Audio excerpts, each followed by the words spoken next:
All right. Okay, so we're just gonna keep this like nice and like easy.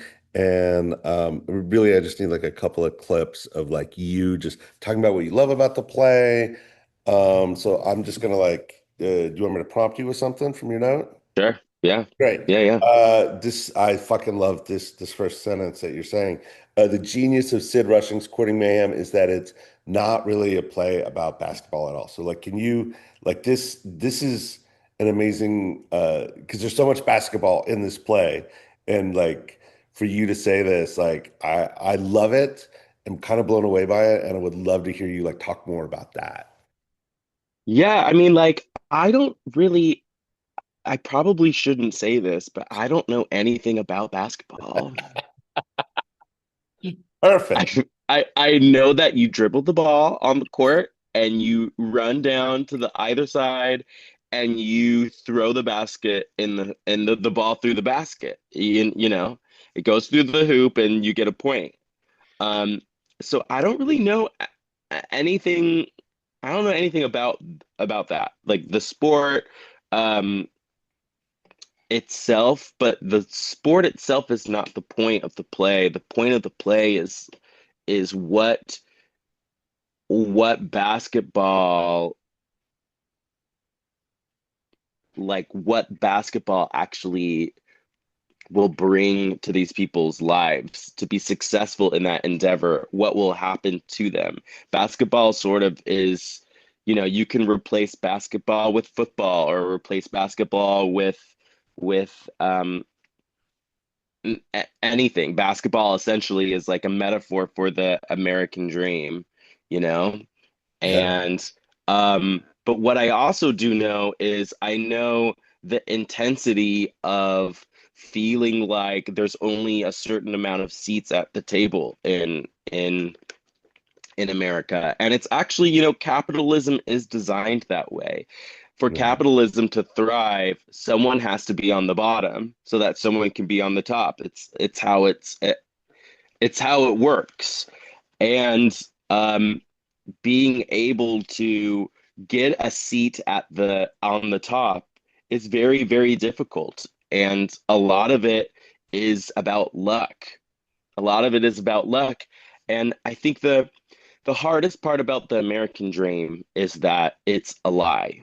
It's actually a lie. It's all propaganda. That the American dream, we are sold it as like America is this great meritocracy, right? You can come to America and you can work real hard. And when you work real hard and whatever, then you can rise to the top. And that's not how it works at all. Most people that are on the top either have generational wealth or they cut the line somewhere. Or, yes, there is hard work and luck involved. But if you're a person of color, then your chances of having a seat at the table, and what I mean by seat at the table is like being able to do whatever you want with your life. Yeah. Working a job that you don't hate, working a job that you love, and being able to make enough money to pay for you and your family and all of your whatever. Um, Yeah. it's very, very hard for people of color to do that. And I know that basketball, especially learned this in the documentary Hoop Dreams, which is like an incredible documentary that focuses specifically on this, that like sports is a really amazing way that you can shortcut the line into the American dream, into riches and fame, and really transform people's lives. Um, and that's to me the game of how to get those shortcuts, the game of how to get that seat at the table, really to me feels like a sporting event and feels like it's engaging in a way that a basketball game is. So that to me is really more of the focus of the. I have no idea if I answered the question or not. Amazing. No, no, it was great. That was amazing. Yeah. Yeah, so I had this incredible experience in grad school where I got introduced to like the poetic language of Sid Rushing, which I think is Yeah, like his plays are so well constructed and like beautiful and inspiring, but like that amazing. language is like Amazing. that So alone. specific. Yeah. Yeah. Can you talk about like your just like just about the language and like how it felt like to encounter it and to start to work with it and all that? I mean, all the great playwrights have that have like a specific vernacular that they have their characters speak in. Tennessee Williams, Arthur Miller, August Wilson, Mm. Sam Shepard. They all have a very poetic way in which they have their characters speak to each other, which isn't necessarily based off of real life speech, but it's based off of human poetry and deep emotion. And I also feel like Sid's um the vernacular that his characters speak in is it's like a very Southern American tradition, like Mark Twain, Tennessee Williams, those Lanford Wilson, like those kinds of playwrights where they will have a turn of phrase that will be laced with metaphor, but also be deeply tied to the analogy of the play itself and the things that they are saying. It's very sing-songy. The actors have to take real deep breaths before each of their lines because they're usually pretty long, and the very colorful, but it is so gorgeous to listen to, and it's often really hysterical, really hysterical. When the first time I read it, I was reminded of Blanche Devereaux from The Golden Girls, who has like a very similar oh, you're making me feel like I'm a magnolia blossom floating down the Mississippi Delta, and it's very like that, but like weaponized, and it's delicious. It's so delicious and very American. Very American.